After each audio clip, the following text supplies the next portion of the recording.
ਸਤਿ ਸ਼੍ਰੀ ਅਕਾਲ ਸਾਰਿਆਂ ਨੂੰ। ਮੈਂ ਗਗਨਦੀਪ ਸਿੰਘ, ਜੋ ਵਿਦਿਆਰਥੀ NTSC ਲਈ ਪ੍ਰੈਪਰੇਸ਼ਨ ਕਰ ਰਹੇ ਨੇ ਉਹਨਾਂ ਲਈ ਟੌਪਿਕ ਲੈ ਕੇ ਆਇਆ ਹਾਂ ਪੈਲੋਗ੍ਰਾਮ ਐਂਡ ਏਰੀਆ ਆਫ ਟ੍ਰਾਇੰਗਲਸ, ਜਿਸ ਨੂੰ ਅਸੀਂ ਪੰਜਾਬੀ 'ਚ ਕਹਿ ਦਿੰਦੇ ਹਾਂ ਸਮਾਂਤਰ ਚਤੁਰਭੁਜ ਅਤੇ ਤ੍ਰਿਭੁਜਾਂ ਦੇ ਖੇਤਰਫਲ। ਸੋ ਇਸ ਟੌਪਿਕ ਦੇ ਨੂੰ ਸਮਝਣ ਲਈ ਫਸਟ ਆਫ ਆਲ ਅਸੀਂ ਸਮਾਂਤਰ ਚਤੁਰਭੁਜ ਅਤੇ ਤ੍ਰਿਭੁਜ ਦੇ ਖੇਤਰਫਲ ਦੇ ਸੂਤਰ ਲਿਖ ਲੈਂਦੇ ਹਾਂ। ਸੋ ਸਮਾਂਤਰ ਚਤੁਰਭੁਜ ਦਾ ਖੇਤਰਫਲ ਬਰਾਬਰ ਆਧਾਰ ਗੁਣਾ ਉਚਾਈ। ਇਸੇ ਤਰ੍ਹਾਂ ਤ੍ਰਿਭੁਜ ਦਾ ਖੇਤਰਫਲ, ਕਿਸੇ ਵੀ ਤ੍ਰਿਭੁਜ ਦਾ ਖੇਤਰਫਲ ਉਸ ਦਾ ਆਧਾਰ ਗੁਣਾ ਕੋਰਸਪੋਂਡਿੰਗ ਉਚਾਈ, ਉਸ ਦੀ ਉਚਾਈ। ਸੋ ਕਿਉਂਕਿ ਸਾਡਾ topic parallelograms and area of triangles ਹੈ, ਸੋ ਅਸੀਂ ਸਮਾਂਤਰ ਚਤੁਰਭੁਜ ਪਹਿਲਾਂ ਬਣਾ ਦਿੰਦੇ ਹਾਂ। ਸੋ ਫਸਟ ਆਫ ਆਲ ਅਸੀਂ ਇਸ ਨੂੰ ਸਮਝਣ ਲਈ ਦੋ ਰੇਖਾਵਾਂ ਡਰਾਅ ਕਰਦੇ ਹਾਂ, L ਅਤੇ M, ਜੋ ਆਪਸ ਵਿੱਚ ਸਮਾਂਤਰ ਹਨ। L ਸਮਾਂਤਰ M ਹੈ। ਸੋ ਅਸੀਂ ਇਹਨਾਂ ਦੇ ਉੱਪਰ ਦੋ ਬਿੰਦੂ ਲੈ ਲੈਂਦੇ ਹਾਂ A B। So A B ਦੋ ਬਿੰਦੂ ਹੋਰ ਲੈ ਕੇ ਅਸੀਂ ਇੱਕ ਸਮਾਂਤਰ ਚਤੁਰਭੁਜ ਬਣਾਉਂਦੇ ਹਾਂ। ਮੰਨ ਲਓ ਅਗਲਾ ਬਿੰਦੂ ਹੈ C। ਸੋ ਇਸ ਤਰ੍ਹਾਂ ਅਸੀਂ ਡਰਾਅ ਕਰਦੇ ਹਾਂ ਕਿ ਬਿਲਕੁਲ ਜਿਹੜੀ ਸਮਾਂਤਰ ਚਤੁਰਭੁਜ ਸਾਨੂੰ ਨਜ਼ਰ ਆਉਂਦੀ ਲੱਗੇ। ਸੋ A B C D, ਕਿਉਂਕਿ A B C D ਦੇ ਸਮਾਂਤਰ ਹੈ ਅਤੇ A D B C ਦੇ ਸਮਾਂਤਰ। ਇੱਕ ਸਾਡੇ ਕੋਲ ਸਮਾਂਤਰ ਚਤੁਰਭੁਜ ਬਣ ਗਈ A B C D। ਸੋ ਇਸ ਦਾ ਖੇਤਰਫਲ ਪਤਾ ਕਰਾਂਗੇ। ਨਾਲ ਹੀ ਅਸੀਂ ਇੱਕ ਹੋਰ ਸਮਾਂਤਰ ਚਤੁਰਭੁਜ ਲੈ ਲੈਂਦੇ ਹਾਂ, ਉਹੀ ਆਧਾਰ A B ਲੈ ਕੇ। ਸੋ ਸੇਮ ਆਧਾਰ A B ਲੈ ਕੇ ਅਸੀਂ ਮੰਨ ਲਓ ਅਸੀਂ ਥੋੜ੍ਹਾ ਜਿਹਾ D ਨੂੰ ਰਿਪਲੇਸ ਕਰਾਉਂਦੇ ਹਾਂ, ਸਾਡੇ ਕੋਲ ਕੋਈ ਬਿੰਦੂ E ਆ ਜਾਂਦਾ ਹੈ। ਇੱਥੇ ਕੋਈ ਸਾਡੇ ਕੋਲ F, ਤਾਂ ਕਿ ਸਾਡੇ ਕੋਲ ਸਮਾਂਤਰ ਚਤੁਰਭੁਜ ਬਿਲਕੁਲ ਲੱਗੇ। ਸੋ ਅਗੇਨ ਸਾਡੇ ਕੋਲ A B F E ਸਮਾਂਤਰ। ਸੋ ਸਾਡੇ ਕੋਲ ਦੋ ਸਮਾਂਤਰ ਚਤੁਰਭੁਜ ਨੇ A B C D ਅਤੇ A B E F E। ਸੋ ਸਭ ਤੋਂ ਪਹਿਲਾਂ ਅਸੀਂ ਲਿਖਦੇ ਹਾਂ area of A B C D। Area A B C D ਦਾ ਸਾਡੇ ਕੋਲ ਕੀ ਹੋਏਗਾ, ਉਸ ਦਾ ਆਧਾਰ, ਕਿਉਂਕਿ ਆਧਾਰ ਉਸ ਦਾ A B ਹੈ। ਉਚਾਈ, ਅਗਰ ਅਸੀਂ ਉਚਾਈ ਦੀ ਗੱਲ ਕਰ ਲਈਏ ਸਮਾਂਤਰ ਚਤੁਰਭੁਜਾਵਾਂ ਦੇ ਵਿੱਚ, ਉਹਦੀ ਜਿਹੜੀ ਲੰਬ ਦੂਰੀ ਹੈ, ਪਰਪੈਂਡੀਕੂਲਰ ਡਿਸਟੈਂਸ ਹੈ, ਉਹ ਉਚਾਈ ਹੋਏਗੀ। ਅਸੀਂ D ਤੋਂ ਲੰਬ ਡਰਾਅ ਕਰ ਲੈਂਦੇ ਹਾਂ A B 'ਤੇ। ਸੋ ਇਸ ਨੂੰ ਮੰਨ ਲਓ ਅਸੀਂ G ਪੁਆਇੰਟ ਬੋਲ ਦਿੱਤਾ। ਸੋ A B C D ਦਾ ਖੇਤਰਫਲ ਸਾਡੇ ਕੋਲ ਕੀ ਹੋਏਗਾ, A B C D। ਸੋ ਇਸ ਦਾ ਆਧਾਰ A B ਗੁਣਾ ਇਸ ਦੀ ਉਚਾਈ D G। ਇਸ ਨੂੰ ਅਸੀਂ ਨੰਬਰ 1 ਕਹਿ ਦਿੰਦੇ ਹਾਂ। ਇਸੇ ਤਰ੍ਹਾਂ ਅਸੀਂ ਖੇਤਰਫਲ A B F E ਦਾ ਦੇਖ ਲਈਏ। ਉਹ ਖੇਤਰਫਲ ਕੀ ਹੋ ਗਿਆ ਸਾਡੇ ਕੋਲ, ਕਿਉਂਕਿ ਆਧਾਰ ਇਸ ਦਾ ਵੀ A B ਹੈ, A B ਲਿਖ ਲਿਆ ਅਸੀਂ। ਇਸ ਦੀ ਉਚਾਈ ਦੇਖਣ ਲਈ ਅਸੀਂ E ਤੋਂ ਲੰਬ ਫਿਰ ਡਰਾਅ ਕਰ ਦਿੰਦੇ ਹਾਂ। ਇਸ ਨੂੰ ਮੰਨ ਲਓ ਅਸੀਂ H ਕਹਿ ਦਿੰਦੇ ਹਾਂ। ਸੋ E H, ਕਿਉਂਕਿ ਸਾਨੂੰ ਪਤਾ ਹੈ ਕਿ ਸਮਾਂਤਰ ਰੇਖਾਵਾਂ L ਅਤੇ M ਦੇ ਵਿਚਕਾਰਲੀ ਦੂਰੀ ਜਿਹੜੀ ਪਰਪੈਂਡੀਕੂਲਰ ਡਿਸਟੈਂਸ ਹੈ, ਥਰੂ ਆਊਟ ਦੋਨਾਂ ਰੇਖਾਵਾਂ ਦੇ ਸੇਮ ਰਹਿੰਦੀ ਹੈ। ਇਸ ਲਈ ਅਸੀਂ ਜਿੰਨਾ ਮੁੱਲ D G ਦਾ ਹੈ ਉਸ ਨੂੰ E H ਦੇ ਬਰਾਬਰ ਲਿਖ ਸਕਦੇ ਹਾਂ। ਸੋ ਇਹਨੂੰ ਅਗਰ ਅਸੀਂ ਸਮੀਕਰਨ 2 ਮਾਰਕ ਕਰ ਦਈਏ ਤਾਂ 2 ਸਾਡੇ ਕੋਲ ਇਸ ਤਰ੍ਹਾਂ ਪ੍ਰਾਪਤ ਹੋਏਗੀ, area A B F E is equal to A B। So E H ਦੀ ਜਗ੍ਹਾ 'ਤੇ ਅਸੀਂ D G ਲਿਖ ਸਕਦੇ ਹਾਂ। ਇਸ ਨੂੰ ਨੰਬਰ 3 ਮਾਰਕ ਕਰ ਦਈਏ ਤਾਂ 1 ਅਤੇ 3 ਤੋਂ ਸਾਨੂੰ ਕੀ ਪ੍ਰਾਪਤ ਹੋਏਗਾ, ਕਿਉਂਕਿ ਦੇਖ ਸਕਦੇ ਹੋ ਕਿ 1 ਦੀ right hand side A B ਗੁਣਾ D G ਹੈ।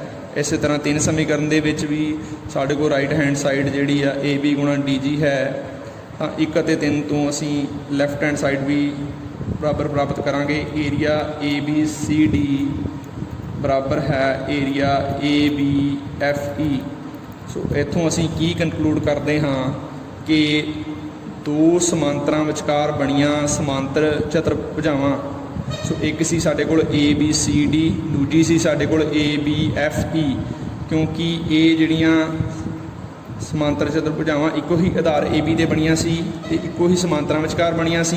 ਸੋ ਇਹਨਾਂ ਦੇ ਖੇਤਰਫਲ ਸਾਡੇ ਕੋਲ ਬਰਾਬਰ ਹੋਣਗੇ। ਸੋ ਇਸੇ ਤਰ੍ਹਾਂ ਹੀ ਅਸੀਂ ਹੁਣ ਅਗਰ ਉਹੀ ਕੰਸੈਪਟ ਲੈ ਕੇ L ਸਮਾਂਤਰ M ਸਾਡੇ ਕੋਲ ਬਿੰਦੂ AB ਆਧਾਰ ਹੈ, ਤਾਂ ਸਾਡੇ ਕੋਲ ਅਗਰ ਸਮਾਂਤਰ ਚਤੁਰਭੁਜ ABCD ਹੈ, ਹੁਣ ਅਸੀਂ ਅਗਰ ਇੱਕ ਤ੍ਰੈਭੁਜ ਬਣਾ ਲੈਂਦੇ ਹਾਂ ABX, ਇੱਕ ਤ੍ਰੈਭੁਜ ਵਿੱਚ ਬਣਾ ਲੈਂਦੇ ਹਾਂ, ਤਾਂ ਅਸੀਂ ਖੇਤਰਫਲ ਤ੍ਰੈਭੁਜ AXB, ਸੋ ਸਾਨੂੰ ਪਤਾ ਹੈ ਕਿਸੇ ਵੀ ਤ੍ਰੈਭੁਜ ਦਾ ਖੇਤਰਫਲ 1/2 ਗੁਣਾ ਆਧਾਰ ਗੁਣਾ ਉਸ ਦੀ ਉਚਾਈ ਦੇ ਬਰਾਬਰ ਹੈ।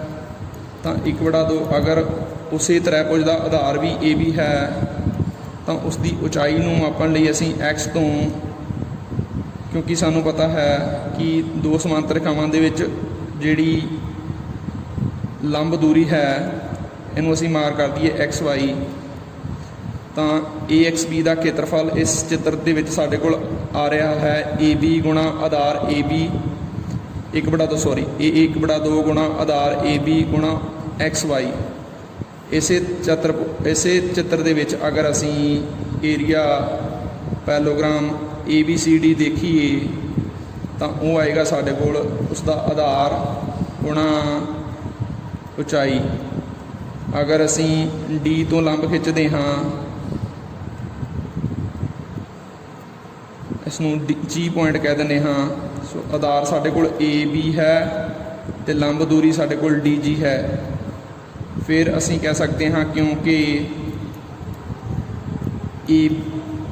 DG ਬਰਾਬਰ ਹੈ XY, ਕਿਉਂਕਿ ਸਮਾਂਤਰ ਰੇਖਾਵਾਂ ਦੇ ਵਿਚਕਾਰ ਜੋ ਵੀ ਲੰਬ ਦੂਰੀ ਹੈ ਥਰੂ ਆਊਟ ਸੇਮ ਰਹਿੰਦੀ ਹੈ ਸਾਡੇ ਕੋਲ, ਜਿੰਨਾ ਮੁੱਲ DG ਦਾ ਹੈ ਉਨਾ XY ਦਾ ਹੋਏਗਾ। ਸੋ ਸਾਡੇ ਕੋਲ ਸਮੀਕਰਨ 4 ਦਾ ਰੂਪ ਕੀ ਬਣ ਜਾਏਗਾ, ਏਰੀਆ ਪੈਲੋਗ੍ਰਾਮ ABCD ਬਰਾਬਰ ਹੋਏਗਾ AB, ਸੋ DG ਦੀ ਜਗ੍ਹਾ 'ਤੇ ਅਸੀਂ XY ਰਿਪਲੇਸ ਕਰ ਦਿੰਦੇ ਹਾਂ, AB ਗੁਣਾ XY ਨੰਬਰ 5 ਕਹਿ ਦਿੰਦੇ ਹਾਂ। ਸੋ ਉਪਰੋਕਤ ਅਗਰ ਸਮੀਕਰਨ ਜਿਹੜੀ AXB ਪਾਈ ਹੈ ਉਹਨੂੰ ਸਟਾਰ ਦਾ ਨਾਮ ਦੇ ਦਈਏ, ਸੋ ਸਟਾਰ ਤੋਂ 5 ਤੋਂ ਸਾਨੂੰ ਕੀ ਪ੍ਰਾਪਤ ਹੋਏਗਾ, ਕਿਉਂਕਿ AXB ਦਾ ਖੇਤਰਫਲ 1/2 ਗੁਣਾ AB ਗੁਣਾ XY ਹੈ, ਇਹ ਗੁਣਾ ਦਾ ਨਿਸ਼ਾਨ ਹੈ, AX ਹੈ, ਇੰਟੂ ਜਿਹਨੂੰ ਅਸੀਂ ਇੰਟੂ ਕਹਿ ਦਿੰਦੇ ਹਾਂ AB ਗੁਣਾ XY। ਤਾਂ 4 ਸਮੀਕਰਨ ਦੇ ਵਿੱਚ ਅਸੀਂ ਦੇਖੀਏ ABCD ਦਾ ਖੇਤਰਫਲ AB ਗੁਣਾ XY ਹੈ, ਤਾਂ ਸਟਾਰ ਅਤੇ 5 ਤੋਂ ਅਸੀਂ ਕੀ ਕਹਿ ਸਕਦੇ ਹਾਂ ਕਿ ਖੇਤਰਫਲ AXY ਬਰਾਬਰ 1/2 ਖੇਤਰਫਲ ABCD। ਸੋ ਅਸੀਂ ਕੀ ਕੰਕਲੂਡ ਕਰ ਰਹੇ ਹਾਂ ਕਿ ਅਗਰ ਸਾਡੇ ਕੋਲ ਦੋ ਸਮਾਂਤਰ ਨੇ, ਦੋ ਸਮਾਂਤਰਾਂ ਵਿਚਕਾਰ ਬਣੀਆਂ ਆਕ੍ਰਿਤੀਆਂ ਹੋਣਗੀਆਂ ਜਿਸ ਨੂੰ ਅਸੀਂ ABCD ਸਮਾਂਤਰ ਚਤੁਰਭੁਜ ਹੋਏ ਜਾਂ ABCD ਸਮਾਂਤਰ ਚਤੁਰਭੁਜ ਹੋਏ ਜਾਂ ABYX ਸਮਾਂਤਰ ਚਤੁਰਭੁਜ ਹੋਏ ਜਾਂ ABEF ਸਮਾਂਤਰ ਚਤੁਰਭੁਜ ਹੋਏ। ਸੋ ਸਾਰੀਆਂ ਹੀ ਸਮਾਂਤਰ ਚਤੁਰਭੁਜਾਵਾਂ ਇੱਕੋ ਹੀ ਆਧਾਰ ਨੂੰ ਲੈ ਕੇ ਤੇ ਇੱਕੋ ਹੀ ਸਮਾਂਤਰਾਂ ਵਿਚਕਾਰ ਬਣੀਆਂ ਜਿੰਨੀਆਂ ਵੀ ਸਮਾਂਤਰ ਭੁਜਾਵਾਂ ਹੋਣਗੀਆਂ ਉਹਨਾਂ ਦੇ ਖੇਤਰਫਲ ਆਪਸ ਵਿੱਚ ਬਰਾਬਰ ਹੋਣਗੇ। ਅਤੇ ਅਗਰ ਸਾਡੇ ਕੋਲ ਸਮਾਂਤਰ ਨੇ L ਤੇ M, ਉਹਨਾਂ ਵਿਚਕਾਰ ਜਿੰਨੀਆਂ ਵੀ ਤ੍ਰੈਭੁਜਾਂ ਬਣਨਗੀਆਂ ਅਗਰ ਉਹਨਾਂ ਦਾ ਆਧਾਰ ਇੱਕ ਹੋਏਗਾ ABC AFB AXB, ਸੋ ਜਿੰਨੀਆਂ ਵੀ ਤ੍ਰੈਭੁਜਾਂ ਬਣਨਗੀਆਂ AFB ਹੋਏ ACB ਹੋਏ AXB ਹੋਏ ਅਗਰ ਉਹਨਾਂ ਇੱਕੋ ਹੀ ਸਮਾਂਤਰਾਂ ਵਿਚਕਾਰ ਬਣੀਆਂ ਨੇ ਉਹਨਾਂ ਦਾ ਆਧਾਰ ਇੱਕ ਹੈ, ਸਾਰੀਆਂ ਹੀ ਤ੍ਰੈਭੁਜਾਂ ਦੇ ਖੇਤਰਫਲ ਆਪਸ ਵਿੱਚ ਬਰਾਬਰ ਹੋਣਗੇ। ਅਗਰ ਇਹਨਾਂ ਤ੍ਰਿਭੁਜਾਂ ਦੇ ਨਾਲ ਅਗਰ ਕੋਈ ਅਸੀਂ ਸਮਾਂਤਰ ਚਤੁਰਭੁਜ ਨੂੰ ਰਿਲੇਟ ਕਰਦੇ ਹਾਂ, ਜਿਸ ਤਰ੍ਹਾਂ ਅਸੀਂ ਦੇਖ ਸਕਦੇ ਹਾਂ ਕਿ ਇਸ ਵਿੱਚ ਸਾਨੂੰ ABXC ਇੱਕ ਸਮਾਂਤਰ ਚਤੁਰਭੁਜ ਨਜ਼ਰ ਆ ਰਹੀ ਹੈ, ਤਾਂ ਇਹਨਾਂ ਸਾਰੀਆਂ ਤ੍ਰਿਭੁਜਾਂ ਦਾ ਖੇਤਰਫਲ ਇਸ ਸਮਾਂਤਰ ਚਤੁਰਭੁਜ ABXC ਦੇ ਅੱਧੇ ਦੇ ਬਰਾਬਰ ਹੋਏਗਾ, ਹਾਫ ਦੇ ਬਰਾਬਰ ਹੋਏਗਾ। ਸੋ ਇਸ ਕਨਸੈਪਟ ਨੂੰ ਲੈ ਕੇ NTSC ਟੈਸਟ ਦੇ ਵਿੱਚ ਤੁਹਾਨੂੰ ਕੁਐਸਚਨ ਪੁੱਛੇ ਜਾ ਸਕਦੇ ਨੇ। ਸੋ ਤੁਸੀਂ ਇਸ ਚੀਜ਼ ਦਾ ਧਿਆਨ ਰੱਖਣਾ ਕਿ ਜਿੰਨੀਆਂ ਵੀ ਤ੍ਰਿਭੁਜਾਂ ਇੱਕੋ ਹੀ ਆਧਾਰ ਤੇ ਇੱਕੋ ਹੀ ਸਮਾਂਤਰਾਂ ਵਿਚਕਾਰ ਬਣੀਆਂ ਹੋਣਗੀਆਂ ਉਹਨਾਂ ਦੇ ਖੇਤਰਫਲ ਬਰਾਬਰ ਹੋਣਗੇ। ਇਸੇ ਤਰ੍ਹਾਂ ਜਿੰਨੇ ਵੀ ਸਮਾਂਤਰ ਚਤੁਰਭੁਜਾਵਾਂ ਇੱਕੋ ਹੀ ਆਧਾਰ ਨੂੰ ਲੈ ਕੇ ਬਣੀਆਂ ਹੋਣਗੀਆਂ ਉਹਨਾਂ ਦੇ ਸਮਾਂਤਰ ਇੱਕ ਹੀ ਹੋਣਗੇ। ਜਿਸ ਤਰ੍ਹਾਂ ABCD, ABYX, ABEF, ਕਿਉਂਕਿ ਇਹਨਾਂ ਸਾਰਿਆਂ ਦਾ ਆਧਾਰ ਇੱਕ ਹੈ ਤੇ ਇੱਕੋ ਹੀ ਸਮਾਂਤਰ ਵਿੱਚ ਬਣੀਆਂ ਹਨ, ਇਹਨਾਂ ਦੇ ਖੇਤਰਫਲ ਵੀ ਆਪਸ ਵਿੱਚ ਬਰਾਬਰ ਹੋਣਗੇ। ਸੋ ਹੁਣ ਅਸੀਂ ਇੱਕ ਕੁਐਸਚਨ ਲੈ ਲੈਂਦੇ ਹਾਂ ਜਿਸ ਵਿੱਚ ਮੰਨ ਲਓ ਸਾਨੂੰ ਕੁਐਸਚਨ ਪੁੱਛਿਆ ਜਾਂਦਾ ਹੈ ਕਿ ਸਾਡੇ ਕੋਲ ਇੱਕ ਸਮਾਂਤਰ ਚਤੁਰਭੁਜ ਦਿੱਤੀ ਹੋਈ ਹੈ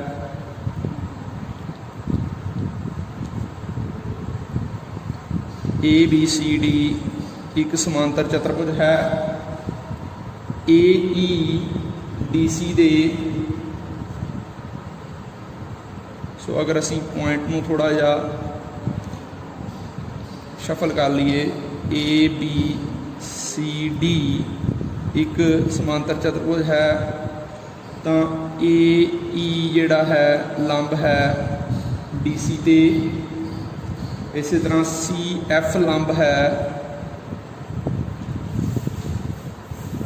AD ਤੇ।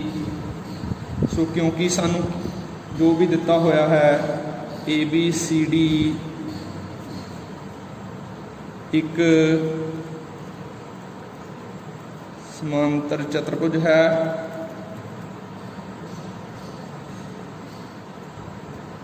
AEDC ਦੇ ਸਮਾਂਤਰ ਹੈ, AEDC ਦੇ ਲੰਬ ਹੈ, ਇਸੇ ਤਰ੍ਹਾਂ CF AD ਦੇ ਲੰਬ ਹੈ।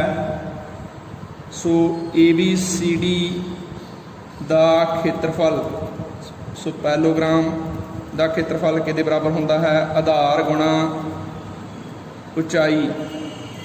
ਸੋ ABCD ਦਾ ਖੇਤਰਫਲ, ਅਗਰ ਅਸੀਂ ABCD ਦਾ ਖੇਤਰਫਲ ਦੇਖਦੇ ਹਾਂ, ਸਾਡੇ ਕੋਲ ਜੋ ਮੁੱਲ ਦਿੱਤੇ ਹੋਏ ਨੇ ਉਸ ਵਿੱਚ ਸਾਨੂੰ AB 16 ਸੈਂਟੀਮੀਟਰ ਦਿੱਤਾ ਹੋਇਆ ਹੈ,